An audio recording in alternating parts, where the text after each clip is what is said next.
When Joe Biden went to Penn, Communist China paid millions of dollars to fund what he was doing. Communist China, we also know, paid Hunter Biden and the Biden family millions of dollars. And so there's a long history of Communist China writing checks. The fact that University of Delaware is trying to keep these documents secret, in fact, it said it's not going to release any of them until 2 years after Biden leaves public office, I think that's unacceptable. And that was Senator Ted Cruz with me last week on this program on the University of Delaware refusing to release any of the 1,850 boxes of documents from President Biden as questions swirl over Communist China's infiltration of American universities and Biden's gross negligence in handling the nation's most sensitive secrets. This after we learned Communist China donated some $60 million to the University of Pennsylvania to create the Penn Biden Center, where classified documents were also stored. Biden placed several Penn leaders into key positions in his administration afterwards. Former Penn Biden Center Director Anthony Blinken was named Secretary of State. Former university president Amy Gutmann is now the ambassador to Germany. And former chairman of the Penn Board, David Cohen, is now the ambassador to Canada.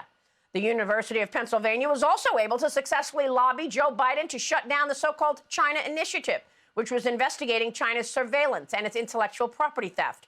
Joining me right now with a look at the Chinese Communist Party's effort to infiltrate America, including the surveillance balloon the CCP sent to breach America's sovereignty, the former director of national intelligence, once the top spy in America, John Ratcliffe. John, it's great to see you this morning. Thank you so much for being here. I want to start off and get your take on this week and this spy balloon. How do you see things? Well, good morning, Maria. It's pretty easy and pretty clear. It should be to all Americans. This past week, unfortunately, the People's Republic of China executed an incredibly successful intelligence operation over the mainland of the United States. And conversely, the Biden administration committed an unprecedented national security blunder of incalculable damage. And I say that, Maria, because we know, the facts are very clear that America's #1 adversary, the People's Republic of China, maneuvered a spy craft into U.S. airspace a week ago on Saturday, January 28th, and it didn't leave U.S. airspace until a week later, Saturday, February 4th. And except for the time that it was over Canada, it spent at least 4 days, at least 100 hours continuously over the continental United States in an intelligence operation, again, of incalculable damage, violating U.S. sovereignty of our airspace and our territorial borders in an unprecedented way that I'm not aware has ever happened in our history, Maria, and the Biden administration let that happen. I want to ask you about that. It never happened in our history. But first, let me get your take on first China lying about what it was. They said it was a civilian airship. We both have spoken about China a long time. There's no civilian airship that can collect data, right? Right. So military civil fusion laws mean that there is no civilian airship. This was a spy operation. It was deliberate. It was intentional. It was calculated to go over sensitive military sites, nuclear facilities, and critical infrastructure. There was nothing accidental about this. It was a deliberate campaign, and unfortunately, as we just talked about, incredibly successful for the Chinese Communist Party and the People's Republic of China. I want to get your take on the response and also China's response, and zero in on what you know about potential previous breaches. You've seen more intelligence than anybody other than the president. I'm talking with the former director of national intelligence, John Ratcliffe, and we've got more in just a moment. Stay with us. Welcome back, and I am back with the former DNI, John Ratcliffe. John, the Biden administration is trying to minimize this explosive situation in this past week, and the Department of Defense is claiming that there were 3 balloons, Chinese spy balloons, that entered the United States airspace during the Trump administration, and that they were not shot down and they were not disclosed. Can you please tell us the truth and if that's true? Well, it's not true. I can refute it. Former Secretary of Defense Mark Esper refuted it yesterday. Former Secretary of State and CIA Director Mike Pompeo has refuted it. But Maria, the American people can refute it for themselves.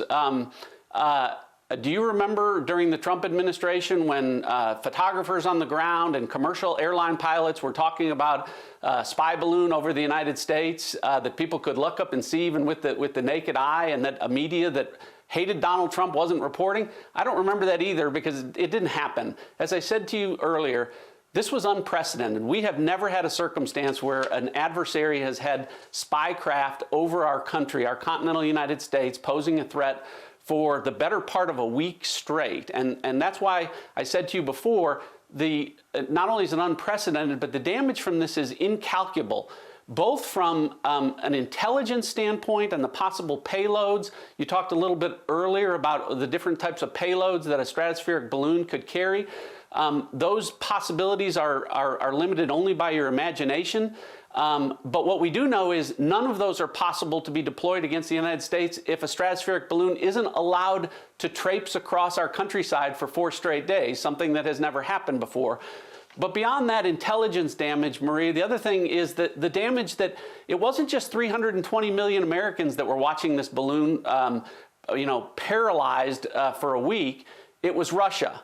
It was Iran, it was North Korea, it was American adversaries who also were surprised that this type of thing could happen and are frankly thrilled at the possibilities of what they could do to deploy the same type of stratospheric balloon or device over the continental mainland and have this kind of slow, weak, timid, late, frankly, terrible response by the Biden administration. Well, I want to ask you what kind of capability it has, but just to be clear, you're saying there were not 3 spy balloons from China that entered the United States airspace and traveled and was able to do what we've seen this week? Yeah, I'm telling you that very clearly. Listen, Maria, it's every time something goes wrong in the Biden administration, there's one of 2 responses. They either find a way to blame the Trump administration, or they try and find a way to say the Trump administration did it too. And that's what they're trying to say here. This happened during the Trump administration. It didn't. Okay. And you would have heard about it before. Let me ask you about the capabilities of this balloon. What do you think it was carrying, the payloads of different things? Was it drones, satellites? And was there an opportunity to drop and scatter devices that could be powered by solar energy, which would give you unlimited surveillance? Back to the CCP.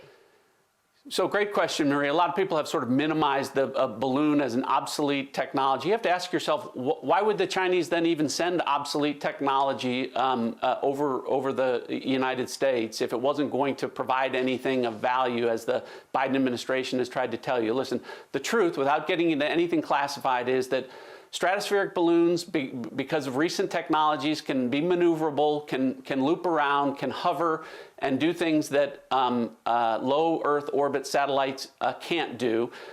We know from public reporting, without getting into anything classified, that China, for at least 6 years, has been successfully deploying payloads, including drones, from stratospheric balloons. And what's publicly known is that the U.S. military and Department of Defense has a number of projects out there involving stratospheric or stratolight balloons and different types of possible payloads that could be deployed. As you talked about, everything from cicada drones to very small electronic listening devices that could run on solar power and transmit data back interminably.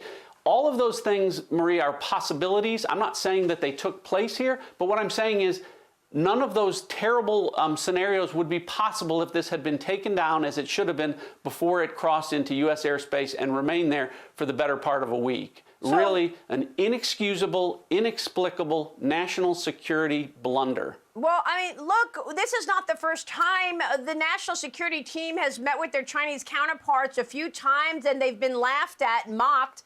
We had COVID-19, which killed 1 million plus Americans, and we continue to have no questions whatsoever asked of the CCP about the origins of COVID-19, not to mention all of the intellectual property theft and the impact to American companies.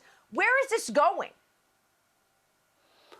Well, you just barely touched on a very long list of national security concerns and disasters by this national security team that President Biden has in place. I mean, you didn't even touch on a manufactured national security crisis at our southern border, or an unmitigated military disaster in Afghanistan that they were the architects of, or that their sternly worded letters didn't stop Vladimir Putin from invading Ukraine. That's before you even get to the soft on China approach that has been there from day one, not confronting China over 1 million dead Americans from COVID that originated in China, hundreds of thousands of deaths from fentanyl that's coming from China. And now we have a spy balloon that violates our sovereign airspace for almost a week straight. It does lead to the question about this national security team that you asked before, Maria. And you know, there's a long list of incompetence, but there's also a very fair question about whether this national security team is compromised. And I don't think Americans have any confidence in them based on all the things that I just mentioned and more. And I think that we're stuck with President Biden for the next 2 years, but he needs to make some changes to his national security team. They have failed the American people over and over again. So somebody should be fired. He needs to make changes. Thank you so much. Subscribe to the Fox News YouTube channel to catch our nightly opens, stories that are changing the world and changing your life. From Tucker Carlson tonight.